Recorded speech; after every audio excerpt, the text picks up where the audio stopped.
All aboard the hype train! Choo-choo, motherfucker!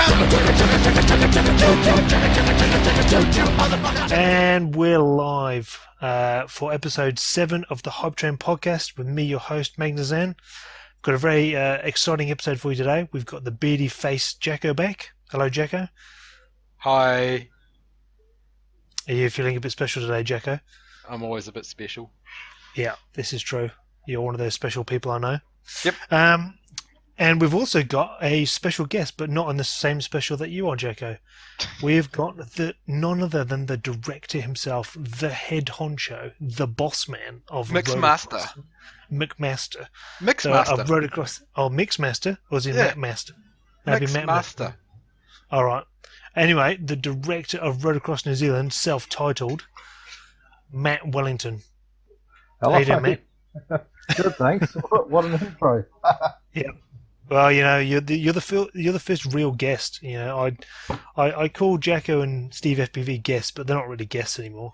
They've been on more than once, so it's good to have you on. Thanks for coming on, and thanks for making the time. Yeah, no problem at all. So, just for those who don't know who you are, and I can't imagine there's many people that don't know who you are, but just give a quick intro to yourself, who you are, your background, and how you got into, I guess, the drone scene and Rotorcross itself. Yeah, okay. Yeah, I've been sort of flying toy airplanes since for about 8 years now. But sort of got into FPV back in 2014. Jonathan Shaw actually asked me to host the January Matter event back in 2015. And That was the original one, right? yeah, it was before Rotorcross, but that was the first ever organised race meeting. And Rotorcross, I think we formed that about 6 days later. Sweet. Jacko actually named it, so. Jacko named it Rotorcross. Yep. Wasn't that stolen from the US? Didn't they call it Rotorcross first? I think we called it, and then we were like, hey, those guys have the same name as us. Yeah. True. Yeah. And then that guy in Tokoroa stole it. Your mate in Turkaro. You're the beauty face mate. Yeah. Yeah. Twins. So you've been well, I mean, you essentially started Rotorcross, and that was what, over a year ago now. It was what, 2 years. about a year. 2 years. Yep, been going 2 years Is it now. 2 years? Yeah, 2 Yep. years, isn't it? It's been that long. Jeez. So what the first track that you guys had at Matter, just explain, if you can, just what that was like for the first one. Yeah. I won it. That's enough of an explanation. So there's obviously no poles because we know you love the pole. We cleared the field of So rocks, that's poles. It was Excellent. beautiful, Matt. It's beautiful. No rocks, no trees. And just recap the technology as well. Yeah, the track was like a kidney bean shape. We had 2 fly unders and about 4 flags. And the gear was pretty much the same. We're all running like 1,000 kilowatt VTXs trying to drown each other out. Yeah. And we all had tiny little 1806 motors, I think. No, I had 2204s, mate. That's probably why I won. Oh, yeah, I reckon.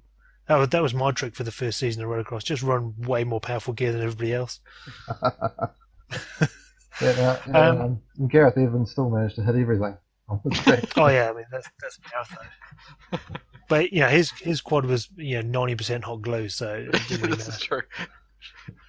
Hot glue and PLA.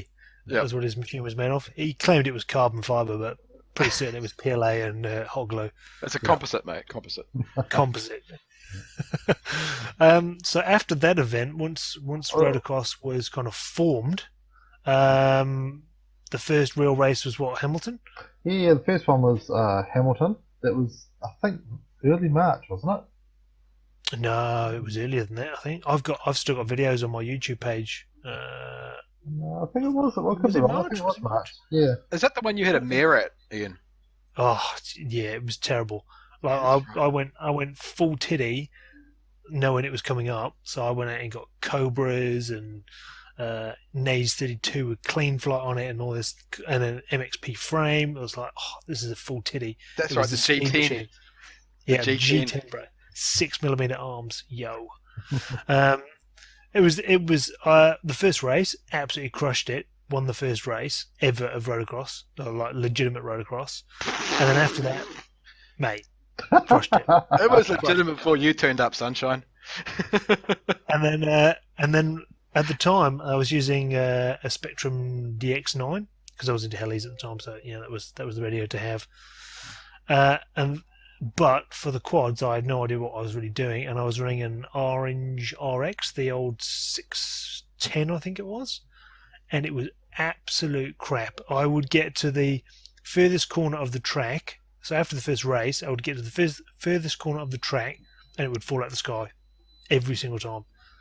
So pretty much, I think I managed to move down towards the end of the track, and I was able to kind of move my body around as I was going around the track to try and follow the signal. So I was able to get a few races out, but yeah, I think that was the first race that Steve FPV won overall for the day. That's Just right. definitely. Yeah. That's right. How many pilots did we have at that? I think. There was 20 odd, wasn't there? Yeah, was it like 12 and 3S and 9 and 4S? Yeah, no, it was a fair few pilots. It was a fair few pilots. We were there the whole day. That was a And hell of a day to get through. And that for the time was not an easy track. That No. was like a ridiculously hard track for the It time. was a good track though, because it had the up and over thing, eh? Yeah, we had it up and over. We had a tunnel through the middle. I'll post the YouTube link to it in my in the show notes. But yeah, it's well worth looking at, because if you consider at the time we were running 12 AMPSCs, we were only just discovering Beale Heli at that point. What do you mean at the time? I'm still running 12 MPSCs. All right. There was no. I think was the bullnose props out then? I can't even remember. There was bullnose props out then. I think it was still I think it was pre-bullnose. pre-bullnose. It was like 50-30s, 50-40s, maybe. Yeah, it was Gem fans were 5x3s. Yeah, gem fans. We had the Cobras were out, the 2300 Cobras. Yeah, that was the latest hype, and they were fucking amazeballs. Nah, well they weren't this There's year, a because reason for that. the 1960s were the hype at the time, because people were like, oh, these are legitimate 4S motors. I can run these on 4S. But then we found out later that you can just run 2300s on 4S and just obliterate 1960s. But yeah, at the time, the quads didn't fly particularly well, as you'll see in the video. But the track had an up and over section. It had a decent sized slalom, a good power section, and 3 or 4 gates, maybe 5 gates. Can't quite remember. Can't quite remember either. I remember the under-over was made out of a gazebo. Yeah, it was awesome. We had Hobby Hangers flags for the slalom. Yep, that was a great track. That was when I decided that running this stuff was cat herding. Yes. Man, oh man, getting all those guys to actually turn up to a race, every 5 minutes was impossible. Yeah, with the shit all organised and VTXs on the right channel. And VTXs, God, that was the worst. yeah. Oh, no. I think I stabbed like 4 people there. The next race meeting was worse. Which one was the next one after that? I can't remember. The next one was the one that all the partners of the pilots loved me for, because I organised it on Mother's Day. That was Was that the North Shore one? Yep, that was North Shore. Yeah, that's right. Yeah. We had more pilots. We had everybody complaining about video issues at the start. We had guys who didn't know how to actually change channel. That's right. Yeah, that's right. And it took a while to get through. So I'm there with 22 pilots all looking at me, waiting for an answer. I mean, pretty much there wouldn't be any Rotorcross racing without you. At that, No. For the first season, it was. I think you were at almost 90% of the races, 99% of the races. Yeah. I think there was only a few that you didn't really get to. There's one that AJ Christensen did. And Yeah. One and that was the one that Macca did up in the far north. Yeah, 2. Yeah. And there was 7 events or something like that, or 9 events that year. Something like that. Yeah. I think I did 6. I think. That was awesome. But yeah, back then at that North Shore one, I thought I had to split my job up into 3 people. That's Yeah, right. yeah. It was hectic, and I helped organise the setup of the track and whatnot Yep. for some of these events, and even that was painful. So I can't imagine what it was like You for know you that, actually running the event. yeah, no, that was good because everyone was there the day before. With you setting up the track. And then even on the day we had what was it, John's partner, Chloe, and Kaylee, Chloe. Yep, that one. Kelly, and Gareth's partner, I think, sort of helping out with some bits and pieces. And I think you were doing some screwdriveling, so yeah, it was a big team effort.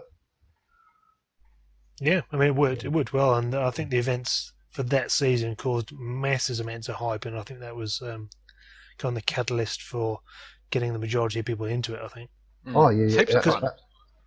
because we as in New Zealand were, and Rotorcross specifically was at the time was the biggest race series in the world.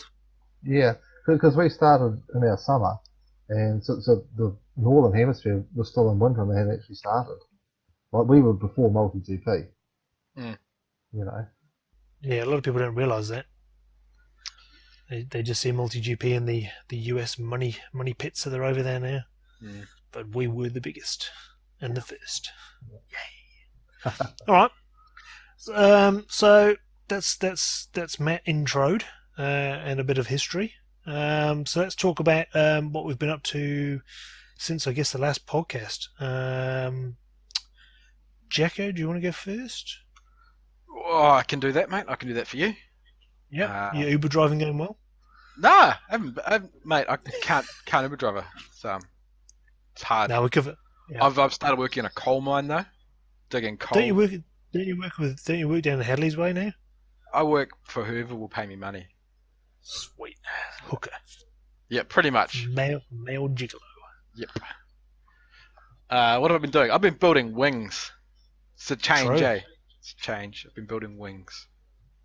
Built some wings. Got the TBRC order. We didn't have that last podcast, did we? No, didn't We mentioned it, but you didn't have it at the time. Yeah, got them Apexes, the little race wing. They are pretty legit. I'm giving them a 4.7 out of 5-star legitness rating. Have you flown it though? No, I haven't had a chance to finish building it. Oh, mate, that's just maximum height points there. Then Well, you yes, can't give it height points without actually trying it. mate. When you've flown as many wings as I have, Now you see that's the John Keller scale right there. That's the I've done a bro course. science bro I've opinion. done a course, mate, on wings, Oh, and right. these are pretty legit. For 60 US bucks, legit as. Yeah, true. I'm just going to change the rules though, so they're now outlawed. Yep. Next. So is that all you've been doing? You've just been doing wings. Wings. I'm going to And start my wing. the NZFP. Yeah, I've made your wing. Well, this is the And what NZFTV World Wing. Yeah, I mean, he keeps saying that he's just going to crush me at this thing, but so I was going away for Christmas, so I asked Jacko nicely if he could laminate my wing, my Hitman that Alex Houston had cut for me whilst I was away. In part because I was printing Jacko a Motormate, and we'll print him some more as well as required. So whilst I'm on holiday, I see some pictures of Jacko's wings that he's been laminating. And mine is on there, including the fish and the troll face. So I was like, "Oh, that's pretty sweet." I'm almost don't want to fly it because it is too cool. I might just bring it along to show people like, check this shit out. That is super cool. I'm actually looking forward. I've got one of those S800s as well. Oh, yes, but anyway, yeah. Are you done with what you've been doing? yeah. Well, we Alright, did racing, but we can talk about racing later. Yeah, we'll talk about that. It's on the notes there. Yeah. Man, we're organised here. I can have a hard luck story. Ooh. Who's there? Who hasn't put the phone on mute? That's my phone ringing, mate. Oh, nobody. Or the only people that are calling you at this time are dodgy people. It's my sister. She's not Uber dodgy, mate. You picking gotta be... I've heard you're dodgy. Yeah, wow. This is a kids show, mate. It's a kids show. All right. Okay. All right. So what have I been up to? Well, the HD3s arrived. Did they? They did, You liking them? and they're well. I You liking them? love. I am. I love the DVR on them. I can't say much about the optics at the moment because they're a batch one and they've got blurry edges. Awesome. So Hey, I you bought know, some. you know what's go on. just as good? A V2 with the new DVR on it. It doesn't have blurry optics. The new V2. No, the old V2. Oh, Dom V2s yeah, with the new DVR, mate. Same thing. True. Same thing. Right. Same goggles. Sweet. Should have just got some of those in, shouldn't I? Should have just got some of those. Send them back, Yeah. mate. Just say, hook us up with some Dom V2s, gangster. So anyway, really liking them. But they're on the way back to Australia for a change in optics. I've spoken to people that have had them fixed, and they are apparently awesome. And I really like them. I do actually genuinely think they're an upgrade over the Attitudes. Yeah. But until I can get the optics sorted, I will reserve judgment. But everything else seems to be working fine on it. They need Fat Shark suck. We are desperate for a decent goggle manufacturer to come in and just destroy Fat Shark. It'd be so easy. Like, they are horrendous at quality control. Well, Like, I'll strike them off yeah. the sponsor list. Yeah. I mean, Sky Zone, mate. Has Sky Zone got a new set of goggles in it? Yeah, but they're probably junk. Yeah. See, I really like the original Sky Zones, and then they went and messed them up. I brought the Dom V2s when they first came out as well, and mine went back to Aussie to get repaired by that dude in Aussie twice. And my base SDs, which I had before that, went back to Aussie to get repaired twice for manufacturing defects. Really? Yeah. The quality control on them sucks balls. Well, it's probably just a sticker, isn't it? Probably is, yeah. Just like, oh yeah, quality control sticker. Yeah, I'll sign that. Sweet. Off they The go. dude in Aussie's good though, eh? Forgotten his Patrick. name. Patrick, yeah, he's good. Yeah, he I posted on Twitter because I messaged Banggood straight away and said, look, these are batch one. Need to get them sorted. I haven't heard back from Banggood, but I messaged Fat Chalk on Twitter. Immediately came back and said, look, I'm on holiday right now, but contact support. Sounds like they're most likely batch one. We'll get them sorted for you. So, and then I contacted Patrick. Well, I contacted support. Patrick came back and said, "Yep, send them over. Here's our RMA number. We'll get that fixed for you." So that's good. And it's only a couple of days to get over there. And it's relatively cheap to send it via mail. So hopefully, NZ Post don't lose the package like they do seem to every time I send something. It's the way back, usually they get lost. Aussie Post sucks balls. They nearly suck as much as Fat Shark. Oh well, we'll run the risk. What else have I got? I've got the Rambo Whoop. So my upgraded Rambo Whoop is still going awesome. Been using it over Christmas. So for those that don't know the Rambo Whoop, go and have a look at the Quad Junkie website, quadjunkie.co.nz. They've got all you need. Basically, it is it's a tiny whoop. It's a Blade and Ductrix, which is no longer a Blade and Ductrix. It's pretty much just a plastic frame of a Blade and Ductrix left. It's upgraded motors, upgraded props, upgraded flight controllers. It runs an F3 board, and it's an SPI gyro, so it runs at 8 kilohertz. Runs at 32 kilohertz on the motors, and it just rips along. But with all this wind we've been having, I've been trying to fly it outside, and it's been absolutely pants. It just basically just gets blown around.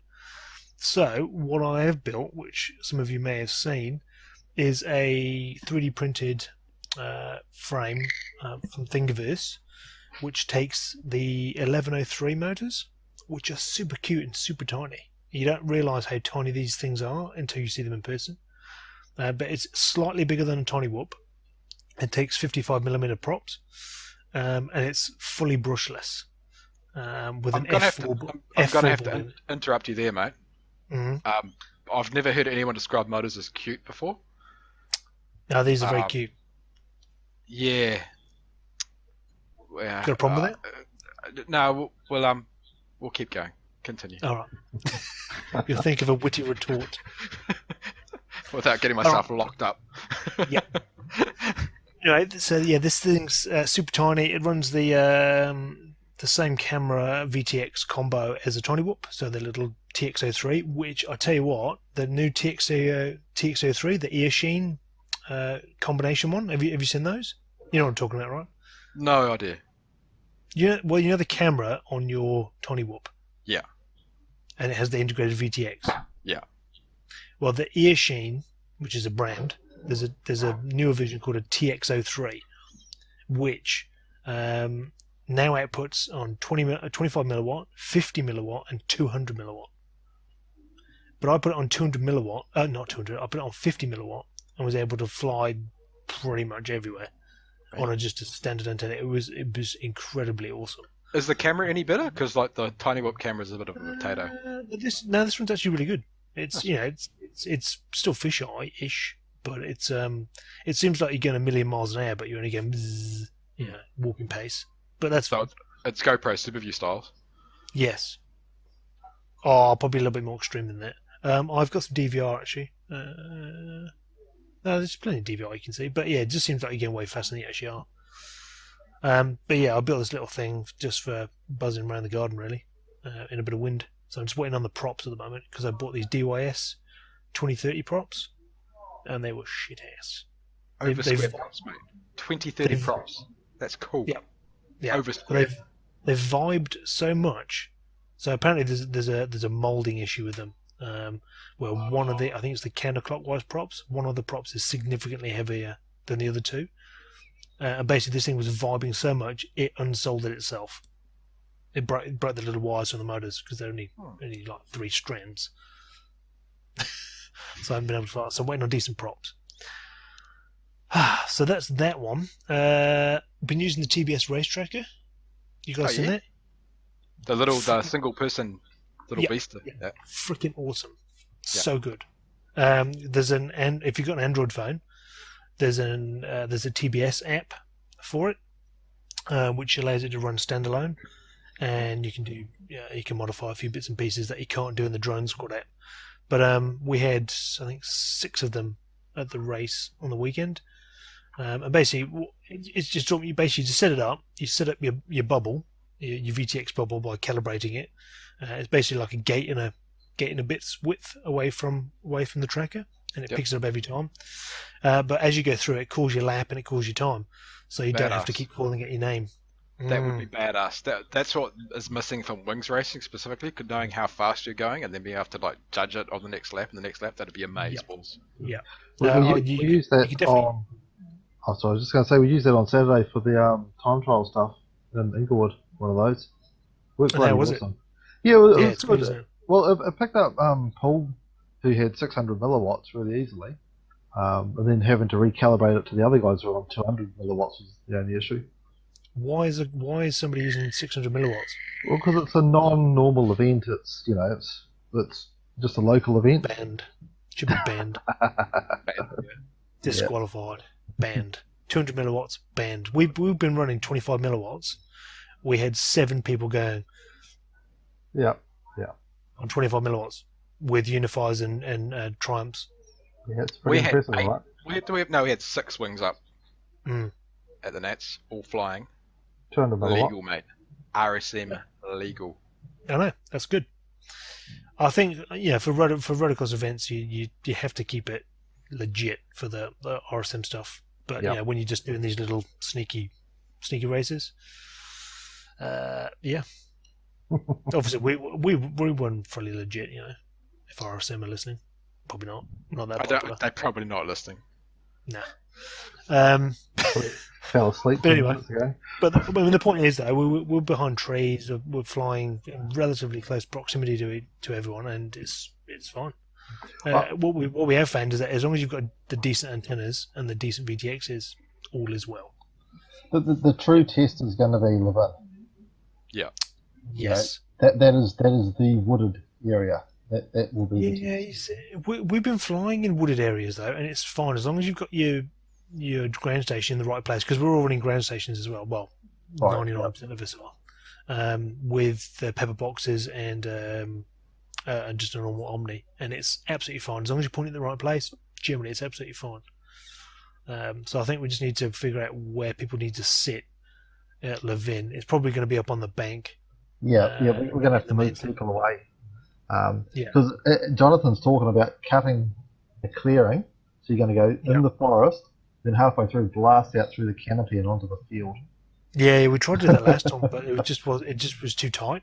So I know he was going to take a chainsaw to it or a hacksaw or something before we left last time. Who That's else does badass. that I wonder for us? Eh? Cut Yeah, through the yeah. forest. I wonder if his wife realizes. just cutting down that forest, love. Your garden. Sorry, it's got to go. He is super hardcore. The dedication that guy has for that Levin event is awesome. And it's such a good event though. It's awesome, eh? You're having the combination of the open field and the super tight tree area. And the water trap. Yeah, the water. Yeah, everyone loves the water trap. I still haven't been into that yet. Luckily, I know a lot of people have. A lot have. But yeah, is what it is, I guess. And I've also been printing. So just on the TBS race tracker, there's a couple of things that you should probably do. One is an antenna upgrade, so you can pop the case off, and you can connect a standard Free Sky antenna to it and have it hop out the top, and you get like mad range on Bluetooth then, like 30 meters. I couldn't see where to plug that in though. I popped my one off. Where the other antenna is. So you unplug the old antenna and you plug this in. Oh, okay. Yeah, it's a UFL, same as what is it? UFL? Whatever the unifiers run. Oh, right. Same type of end. Yeah, one of those.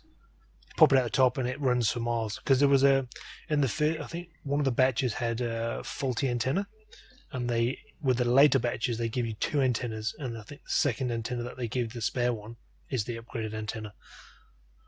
Oh, right. You know, I was looking for like a spare socket and didn't see one. No. You take the old one off, put this one out, just rage it through the top where the there's like a little tie area which you can rage it through. Yeah, because that was the only issue on the weekends. I had to sit relatively close to the tablet to pick it up. You know. No, this is mine. We're sitting like I had mine about 25 meters away. As long as your phone is upright as well, because I think that's where the antenna is on your phone. You can't have that lying on the floor because it doesn't want to pick anything up. You have to have your phone upright as well, and then it will pick it up from 25, 30 meters away, generally without issue. Right. Yeah. No, I'll give that a go. With the TBS app, it also allows you to do the offline logging.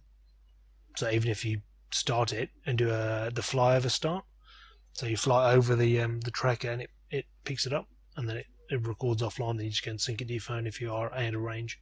Oh, nice. It's really good. Did you see the demo of the full-fledged race tracker that where a Trappy and I forgot the guy's name, the guy who does all the thinking for Trappy? No, I've not. I've heard about it and I've seen the pricing. They got all the multi-GP stuff. Like he literally downloaded the whole race from multi-GP, and it went onto the tracker. Bang, done. It knows who everyone is and what their frequencies are. Meanage. Amazeballs. Yeah, that's what we need for the big events. Yeah. Matt's job has just been replaced by an app. It makes it way easier though. It just makes it so much easier, and then all you got to worry about is getting the person on the line. Yeah, and abusing them for that. Hey, hang on, that's 9/10 of the job, though. It's true. Yeah, but I mean, it would make it a lot easier, and also it means that you can start running the qualifiers and practice sessions and all that kind of stuff. Yep. So from because I mean that's one of the things that I didn't like about this current season that's just gone, is the format of the races, the most laps. Well, we've only done that for 2 rounds. The last 2 rounds have been practice, qualifying, and elimination. Yeah, they were brutal, mate. Brutal. Elimination is brutal, absolutely. Brutal. Love it. Brutal. I was crying. We had broken dreams left, right, and centre. Jacko was, I finished my race. I said, doesn't matter, you're out. I came first. No. Splash. Well, we'll get onto that in a second. We've got 2 more things. Just on the TBS Res Tracker still, I'm printing the protectors, TPU protectors. So if people want to grab one of those from me, they're print to order, and all the proceeds from those go towards the processing for this podcast. And if we get enough of them sold, then we're going to move it to a proper hosting so we can start doing proper stuff with it. A bit more legit. Put me down for one of those. I'll grab one. All right, have you got a race tracker? Yeah, that's what I used on the weekend. Sweet. All right. I actually forgot I bought it. I got it back in November. I've got the other one, the Airbirds one as well. I need to get rid of. Similar sort of thing, but the Airbirds one works with the FPV IO Sports, which is actually quite nice. So it integrates automatically with that, kind of like what the full race tracker does, but you can have single units of them. But the range sucks on it. That's the only problem. So it does offline logging, but the range sucks. So that's up for sale at the moment. So I've been using race pods on quads at the moment. The TPU pods. Somebody's created a really cool one for the cheaper Banggood frame. The X210 QAVX cloney thing. So I've been using those, and I found that the TPU pods don't add anything for aerodynamics or anything, as far as I can tell. I haven't done a course on it, so I wouldn't know. But what they do is they seem to, when you do crash, nothing seems to happen to the quad because it's quite spongy. So you're not breaking carbon and mounts and all sorts of stuff. It just bounces and break a prop and away you go. Nice. Have you printed one in green yet? No. I haven't got green actually. I haven't got green. I've only got blue and red and clear. But the clear comes out white, and I was told it looks a bit like jizz. So yeah. Don't want that. No. But the red and the blue looks really good. I've got again some pictures I'll put on the show notes.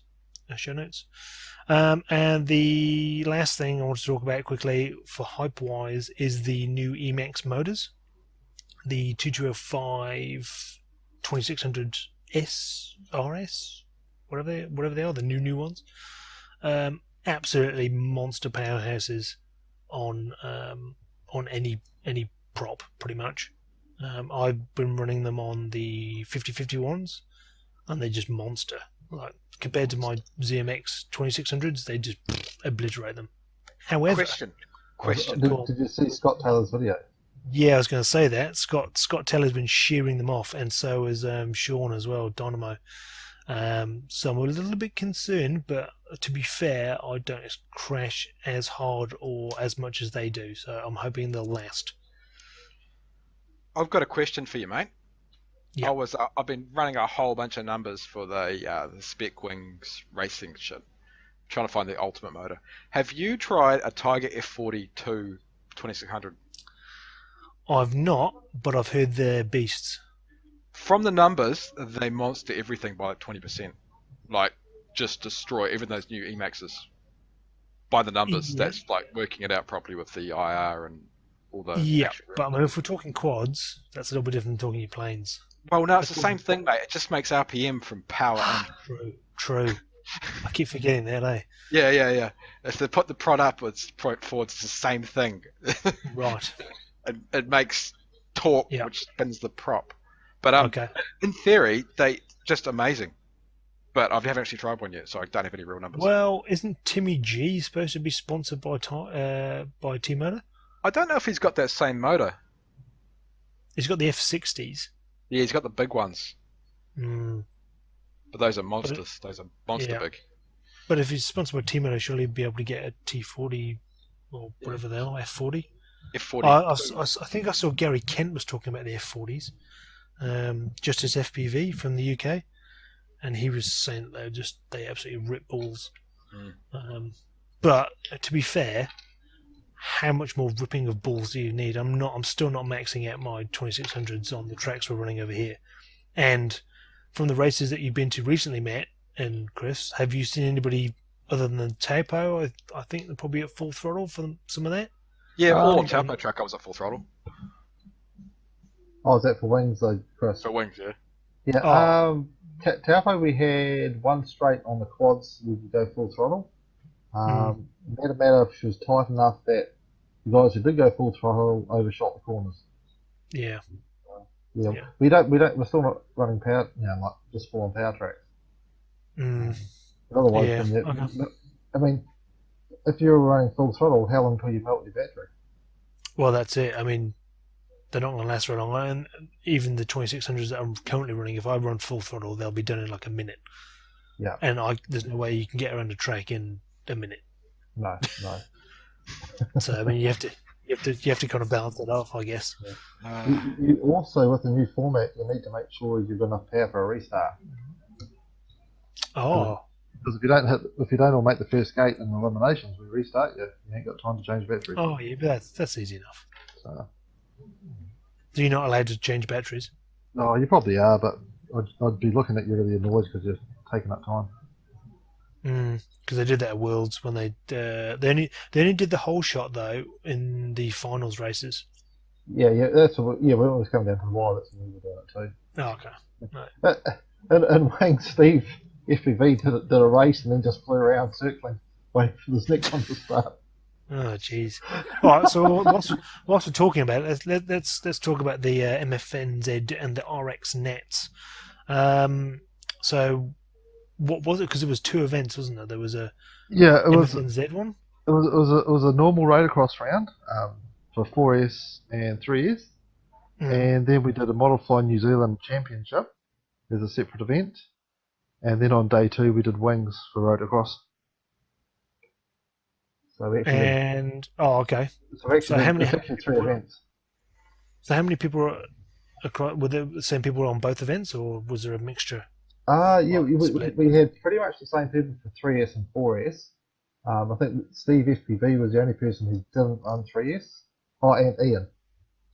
All the rest ran both. And then for the Model Fly New Zealand, we had a few less people. Are you going to continue doing that, the 3S and 4S? Entering both? I would like to just have one class next year. One class in total? One class in total. For like the serious stuff. Because the 3S and 4S, I mean, people into both to get more flight time, especially if you run less races. Yeah. Whereas you could run all day long with one class. So that's gonna affect the finishing positions of Scott Taylor, though, isn't it? How's that? Well, he can't finish a race on 4S. He did well on 3S in the Model Fly New Zealand one. Oh yeah, he crushes it at 3S. Yeah. Awesome thing was the 2 different tracks that we ran. Greg Ralston designed them. And there were 2 very different tracks and 2 very challenging tracks. It was really well done. 2 different tracks with 3S and 4S, or no. MFNZ and... Yeah, Model Fly New Zealand had a different track. Right. It was very tight and compact. Cool. Because Model Fly New Zealand we ran open class. Okay. All right. Is there any plans to like merge the 2? What, Model Fly New Zealand and Rotorcross? Yeah. I mean, Model Fly New Zealand is Model Fly New Zealand, which we're all a part of. But Rotorcross is sort of like a league, and it's just I don't know. I just sort of see it as a separate thing. Especially as I don't know. It needs some more thinking about. I mean, one of the questions because I asked for listener questions, and one of them was I haven't got it up now. One of them was because your name is Matt Wellington, does that mean you're from Wellington? That was one of the questions. That's a good question, mate. That's a good question. Sean. Well, technically yes, because my dad's last name was Wellington. So he's from Wellington. Is that Wellington? I'm from Wellington. I'm from Wellington. Right. I'm not from the town Wellington. No. Not the Wellington. All right. No. Was your father? Hey? Was your father? No, was your father from Wellington? Just his last name was Wellington. So I'm from Wellington, aren't I? What about his father? Hey? There has to be some sort of connection there. No. My father was from Truro in UK. So there you go. Which is not near Wellington in the UK. No. Because I'm from Wellington in the UK. Oh, right. But my name isn't Wellington. So. It causes confusion. All right. Maggie Wellington. So the second question was from, now I'm going to butcher his name here, Mike Lamarquand. Oh, yeah, Tommy. Yeah, yep. I don't know whether that's correct the second bit, but anyway, was it Le Moquoin? I don't know. Le Moquoin. That'll do. Where do you see Rotorcross NZ in 1 year's time, and specifically the format, the race timing, and the classes? And is there a plan to have more chapters as the sport grows? Yeah, that's a very good, very interesting question. In a year's time, I'd like it to be a lot further along than it is now. This last season has been a difficult one. So in a year's time, I'd hopefully see us a bit bigger. Definitely like more chapters, but the ones that we have now, we're not seeing a whole lot of grassroots racing happening. Auckland. Well, Hey, Auckland. Auckland. No. It's not RX branded. Yeah. But there's a lot of racing going on in Auckland at the moment. The Flight Club guys are just absolutely crushing it. Particularly, specifically Gareth. Yeah, I had a really good chat to Gareth at Matter. He's a good man, that fella. Good man. Yeah, he's a solid guy. But one thing he said to me is he said he's going to have to stop racing and concentrate on organising events. And that's the problem with any chapter, is for it to happen, you need someone who doesn't worry so much about the racing. And that was one of the reasons I stopped kind of helping after the first season, because I saw the amount of work to put on an event was actually impacting the quad stuff, because you have to, it's not just the event for the day. There's months and weeks of planning, especially for a big event. It's just it's insane. Yeah, well, a good example, like the Nats we just had, I had 30 hours into that before the event. Of just organising them, and then everybody changes their mind last minute. But yeah. So next year, what I'd like to see next year is I'd like to see the Rotorcross League host big events only, like 5 or 6 or whatever it is around the country. And I want to see, and the people should be turning up to that already proven, already doing grassroots racing where they've learnt the ropes. I don't think Rotorcross should be where people come and learn the ropes at a big event. Yeah, I agree. That was my vision in 2015. I thought people would just turn up race ready, and they weren't. But that's because there was no grassroots happening. Yeah, it was all new. It was all still relatively new. You still got people even now that getting into the sport. There's no way they're gonna turn up to a Rotorcross event. They'd just be. No. Yeah, there was a comment I saw on Facebook from, I forget who it was, but they said, what's is there going to be a rookie or novice racing? What's going to happen with that with Rotorcross? And it's just not feasible and it's not fair either to expect yourself and anybody else really to put on these national events and cover absolutely every single type of race format. No. I think the Rotorcross national events, the ones that you are doing specifically, should be the big, the big events where we get the best pilots, and it's a showcase for the sport where people. It's going to inspire people to do the grassroots stuff and practice and want to go to these events eventually. Yeah, that's exactly right.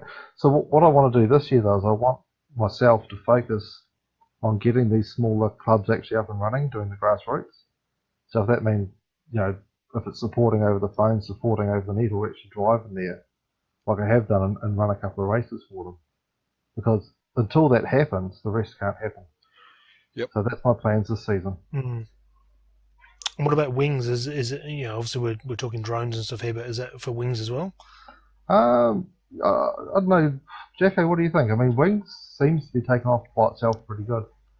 Yeah, I reckon it will just be just like mini quads. I think. Yeah. So early days. Early days, mate. Early days. I think wings is basically 2015 mini quads, isn't it? Yeah. It'll progress, I think. Yeah.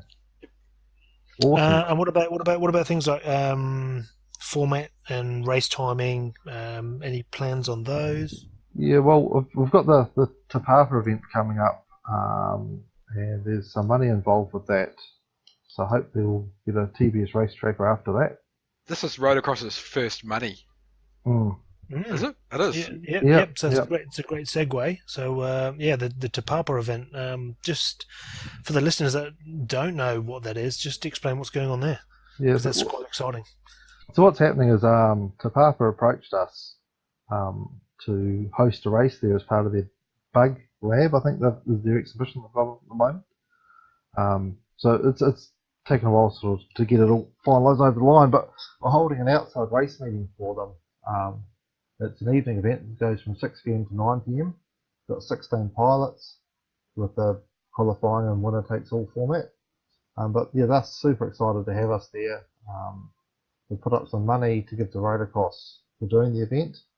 And I think there's some prizes and bits and pieces as well, but just sort of finalising the details over this next week. We've got pretty much every top pilot who could make it is coming. Most of the world's guys. It's going to be really awesome. Yeah, I'm super pumped for this. Yeah, after doing numerous, I guess, other shows like a CRC Speed Show and some other bits and pieces around the place, it's actually finally nice to be invited along to something where we are getting some some showtime money for it, and for the pilots especially, it means that there's some real incentive to put on your best show for an event. So Yeah. I'm super pumped for it. Yeah, I mean, unfortunately, we can't cover the pilot's costs at the moment, but at least it's something. Yeah. I mean, absolutely. I think it's gotten big enough now that we don't need to rely on doing free events all over the place. I think what from after going on from Te Papa, it sets sort of the standard from what we're going to expect to turn up. I mean, we had I don't know how many people asking us last year to turn up and race for them. I think we'll go with the Te Papa model. That we need to get something out of it for our time. It just makes it more interesting for people to watch it as well, because that's half of the problem, is that we can go along to these events, but for a lot of the time, unless it's set up for us, or if we've got some sort of some spectator help, so that they can view the sport and understand what's going on, it's kind of irrelevant that they just see these black things buzzing around. Exactly.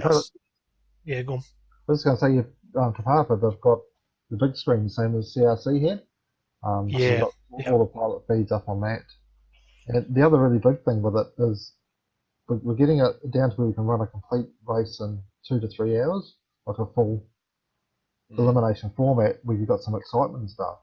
And that's the sort of thing that we can now sort of promote to Sky TV and some of the other digital media, and actually like do an event with them. They need something exciting. What we've done up to now isn't that exciting. Do we have an MC at all? No. MC would be awesome to get, Yeah. Just somebody that knows what they're talking about. Even if they don't know what they're talking about and can gibber good gibberish. Oh, sorry. Rotorcross don't. Te Papa apparently do have an MC.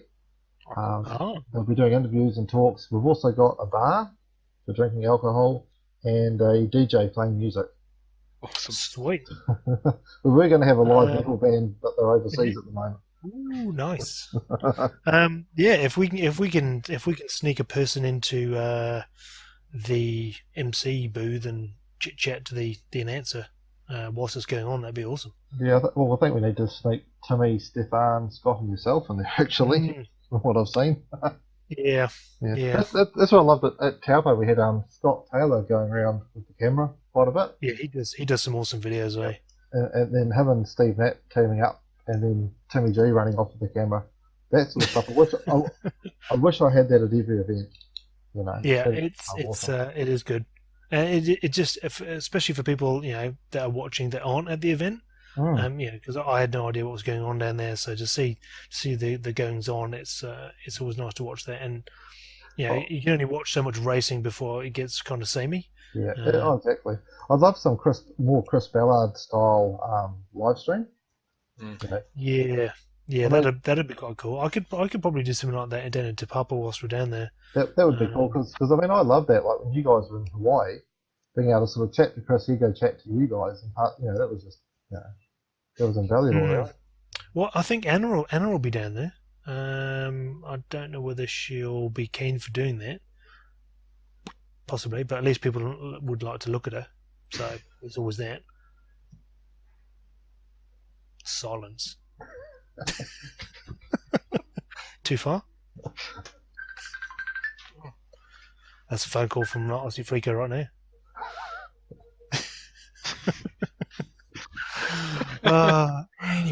Anyway. So to Papa, when's that happening? Did you tell us when that's happening? Yeah, no, I didn't tell you. That's the 11th of February. So I'm getting some concession tickets, hopefully for the pilot's family and stuff. Otherwise, it's about $30 to get in. But yeah, 11th of February it's happening. We're going to meet up at the Wellington Model Air. I'm getting all muddled now. Well, at the Wellington Model Airfield, we'll meet up and sort of check through some technical stuff and then cruise on down to Te Papa. So. Awesome. Now it's going to be pretty cool. It's quite a tight track as well, isn't it? Yeah. That's why we had to be really careful with who we selected to fly there. It's tighter. We've had to make sure we take all the power out of some of the turns as they're heading towards public. Yeah. So it's going to be a safe event, but we had to really be careful. Yeah. So it might be a selection of different props to take them. I would. Yeah. You're going to need very good height control. And also the other thing, if we didn't have Model Fly New Zealand involved, we wouldn't have got this over the line because we. Oh, really? Oh well, without the liability insurance, this would never happen. Oh, of course, yeah. So a lot of people don't realise that, do they? That these events that you put on for Rotorcross National are covered by Model Fly New Zealand's liability insurance. Oh yeah, we're covered for third party damage by their liability, and then the race organiser, if it's me, is covered by their indemnity insurance. Yeah. Because that's the other thing. You're wearing a lot. And Te Papa, being New Zealand's national museum, are very risk adverse. Yeah, totally. You don't want to be doving into stuff. Yeah. People. So. Just one other question I have for Rotorcross next season. Obviously, to get it bigger and better going forward, there needs to be some sort of funding involved. So, are you actively looking to companies to fund, or increasing the pricing for the bigger events, or what are your options there? What have you been looking at? I need to give that a lot more thought. I mean, it's not something that I'm good at. Probably more from. I mean, it would be good to get sponsors on board, but I think the pilots themselves need to pay probably a little bit more than they have been charging. I mean, yes. This last season, the format that I set up hasn't worked. And I deliberately set it up so Rotorcross wasn't making any money. It was going to whoever was hosting the event. And because, I mean, that was the model I thought was going to work. And I screwed it up. It hasn't worked. Yeah, it's tricky. Like, sponsorship would be cool, but you don't want to be sellouts either. You don't want it to be exactly. Be a tricky one. Well, yeah, a lot of it would just be flag banners and all that kind of stuff. But then, along comes with that media coverage. But I don't fully know how all the sponsorship deals work, but I do know that I think the events are too cheap. Way too cheap. Yeah, because what was Levin last year? It was like $10 a day or something stupid. Yeah. For the bigger events, it has to be more. Yeah, it should be, if you're going to do one class, it should be like $50 to $100 for the weekend. Yeah. I'd have no problem paying $100 to go race at an event like Levin, because it's heaps of fun. Oh yeah, it's awesome, and the hospitality there, the facilities, and Jonathan goes out his way. Do you actually know how much Tommy spends? Because I would guess that he spends like all year pretty much preparing for the thing. Crap loads. Yeah. He normally starts a month out from it, like working properly on it. So he spends far too much time. Once again, I hope everyone realises that it was Jonathan who asked me to run that first event. So if it wasn't for Jonathan, I would never have run that event back in January. We would never we would never have had the discussion to start Rotorcross. Oh. Yeah. So I mean, it was July 2014. Jonathan asked me to host an event in January. Yeah. Okay. So he's like the silent guy in the background, just whispering in your ear. Yep. No, he's good sorts. I like Jonathan. All right. So I don't really have much else to talk about. I think. Matter. Should we do the racing? We haven't actually talked about the racing yet. How brutal it was and how fast everyone was. Okay. Yeah, go on then. Yeah, let's talk about it. It's probably Matt's department. Matt did all the mini quad stuff. I had to look after baby Friday, so I couldn't make the mini quad stuff. Yeah. Okay. Quick rundown on Matter. We had old rules on the VTXs, so we ran the crap that we've always run. By contract, like Taupo, 6 in the year at a time, not a problem. Matter had issues. I had to drop back to 4 people in the year at a time, which meant I had to reshuffle every single race. Oh, that sounds fun. Because of crap, yeah, just shit care. The racing itself, once we got that sorted, was good. We did 2 practice rounds, 3 qualifiers. The lower qualifiers, we essentially already said like that's your first out. So we go into double elimination. They lost one more race, they were out. And then, but we saw a couple. I think it might have been Steve actually who dropped right down to the bottom of qualifying, and then fought his way right back up into the finals. You know, it was watching that. Watching the double elimination working was awesome. You could afford to make a mistake, but you could afford to make one mistake. You know, and then you had to battle your way back up. The day went too long. The elimination format took too long. We didn't get finished till 6:30 at night. So with the double elimination, was it the top 2 that progressed from each race? Yeah, the top 2. Yeah, and if we had 3 in a race and we had some uneven numbers, it was still the top half, which is the top 2 progress through. Okay, cool. Yeah, that works. Yeah, so it's quite good. You can actually just set up a slot for 6 people, and then if you put 5 in there, the top 3 go through. You know. But I see. Okay, because in Hawaii it was 8 people in a race, and only the top 2 went through. Oh no, we were doing half, basically half. Or was it half? No, it might have been half actually. Yeah, we did half. I might be talking about else. The other thing I did find out though is, even if we can get 6 in the year at once, it's impossible to count them. 4 is doable when it's me counting or someone else counting, but 6 you just lose track. So. Lap timers. Exactly, without lap timers. That's where the race. That's where the racetrack. We ran the racetrackers this weekend, and we all ran them. Yeah. And you didn't have to count a lap. I mean, for the most part, everybody crashed before the end of the race, but for those that did finish, it was like lap 1, lap 2, you know, giving you times. And you were able to tell where the other person was on the racetrack as well, so it was actually quite good from that point of view. Yeah, that's awesome. I'm looking forward to that. And then after we finished the racing at 6:30, we went head tea, reset the course again, and night flew until, I don't know, 10. We had fairy lights on the ground, we had car headlights on the track, we had a guy strapped a torch to his quad. I've seen somebody do that before. Yeah. Who have I seen do that, Chris? Yep. Good fun. Then I got off to bed about 11:15. Then the boys with the pulse jets tried firing them up at about midnight. Yep. The traffic noise kept me awake all night, and I was up at 5:30 setting up the next course. Awesome. And then Chris, that's like sharing a room with Chris. That. Yeah. You need to share a room with Scott Spooner, mate. Oh, I can imagine. You'll be like, please spoon with me, Chris. I don't think flashing my phone light at Spooner would make any difference like it did you. So how did the wings go, Chris? Wings was heaps of fun. Lots and lots of crashing. The course was amazeballs difficult in the wind. Eventually, people started nailing it though. By the time hang on. Just slow your roll there, son. Slow my roll, Matt. Nobody knows anything about wings. So, firstly, what was the track like? How long was the track? And what type of obstacles were on it? Other than poles, as we know. The track started off with a power loop, which would scare the crap out of everyone, because you're literally pulling down into the dirt to try and line it for a gate. So that got canned because it was just too crazy. There we had an Immelman and a 270.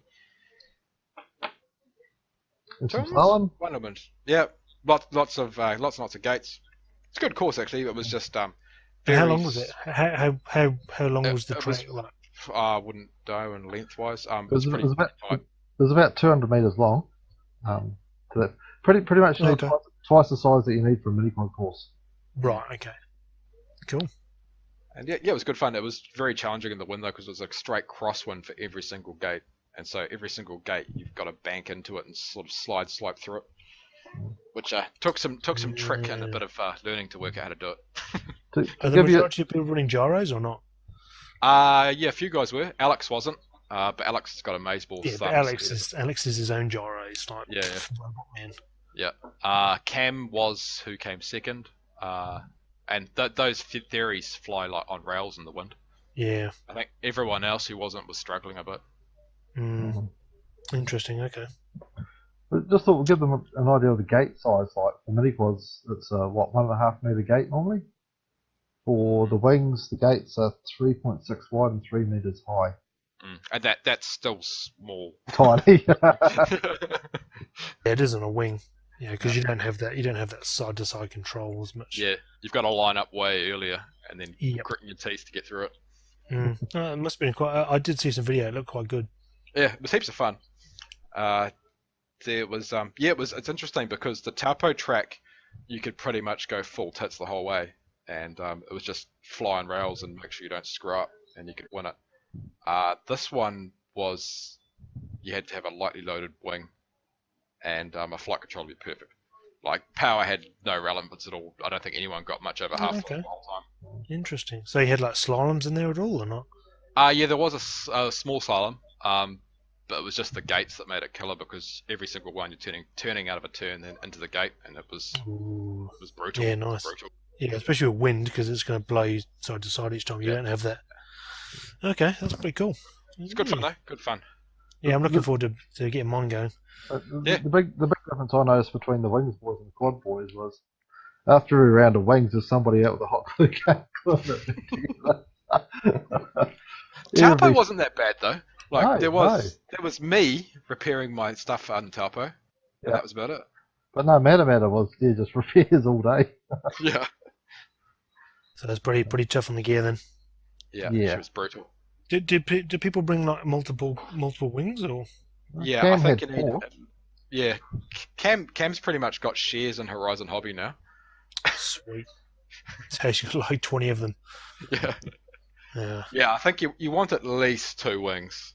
Ideally, you want a fast wing that can be heavier and a lightly loaded wing, and duplicates of those.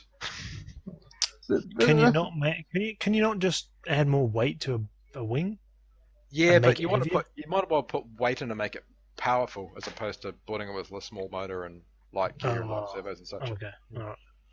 Got to say that's the same for quads though. You shouldn't turn up to an event with one. Oh yeah, If- totally. if No, you're nobody, serious, nobody, you know. nobody does that. Nobody does. I turned up with 3 the other day, and before it even started, I was down to 1. Yeah, pro tip: don't change your gear the night before and fly 1 and assume the other 2 work. And Even though they're identical. with one quad, you get 4 wing power systems, so save your money, mate. Yeah, well, all you need to do then is just bring a wing and then a quad. Yeah, exactly. Sweet, done. You realise that our wings you could actually fly on the quad class. I don't think they make it Yes. round, but yeah, but they are legal for That's 4S everything's probably. going to be power tracks now. 300 meter long straights and two flags. Is the screamer? Is the screamer? You know that that quad with the prop on the back? Oh. Ah. Is that legitimate for wing? Yeah, because it's a plane, isn't it? No, it's just No, one dumb is motor. what it is. Oh, it's got too many. Oh, you've only got 1 motor. Okay. One motor. Yeah. Okay. So there's no requirement for 4 motors on mini quads. No. Yeah. Seems Why legit. don't people race tricopters? Because they're shit. Great. No, yeah, but you've got They these break. the new generation of racing machines, and they've got like little spindly toothpicks for arms. It's going to break as much as a tricopter is. Low drag, mate. Low drag. Yeah, but you can do the same thing. If you're going to break it, you almost well break it and go faster. Yeah, but No, everyone well, could break the servos. No, the thing is, yeah, there's that, and there's also the yaw as well with because you're using a servo, it's not as quick. Oh, it'd be debatable, mate. That'd be debatable. You're pretty crazy. Tricopters fly pretty amazeballs, eh? They do fly more gracefully. Yeah.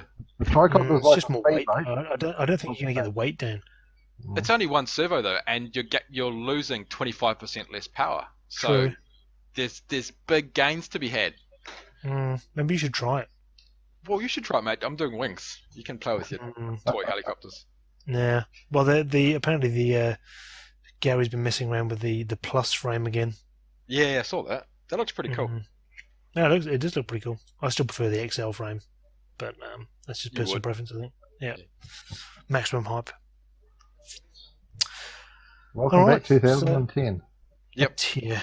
Well, apparently they accelerate super quick, but they don't handle as well. Oh, okay. That's the word on the street at the moment.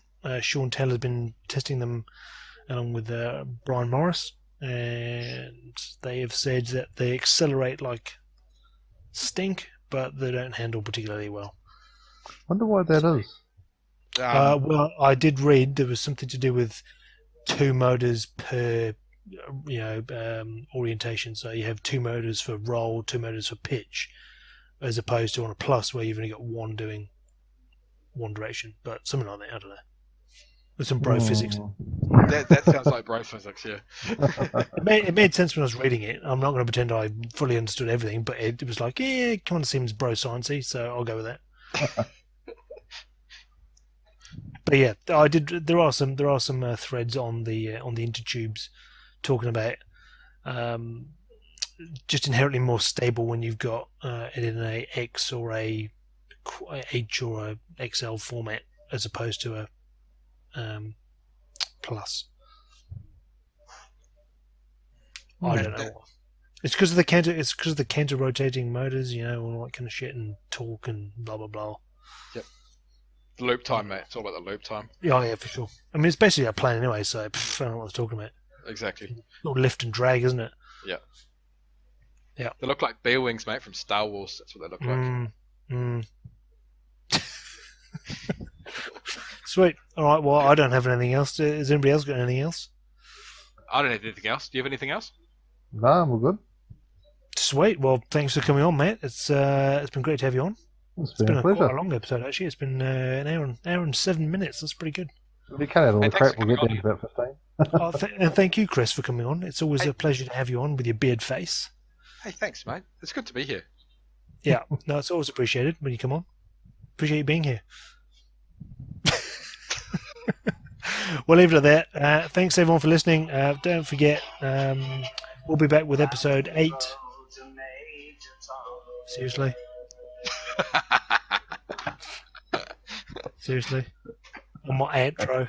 That just All happened, right. mate. Commencing countdown. All right. Engines on. We'll be back for episode 8 with... I'm going to try and get somebody else on, actually. I might get Steve FPB on. We'll see. I've got some ideas. Anyone else? I know lots of people, but lots of people don't like me, so it's hard. It's hard to get people on. Sucks to be you. Well, sucks to be you more, I think. But anyway, at least I can grow a beard. Well, I can grow it. I just grow multiple beards. It's just not one uniformed beard. It's just like multiple beards. So technically that's better. That's more beards, more loop time, more beards. Seems legit. It checks out, mate. The math checks out. Bro beards. Beard science. Anyway, enough waffle. Thanks for listening, everyone. We'll be back for the next episode sometime. Thanks again. See ya. Bye. Yeah. Bye.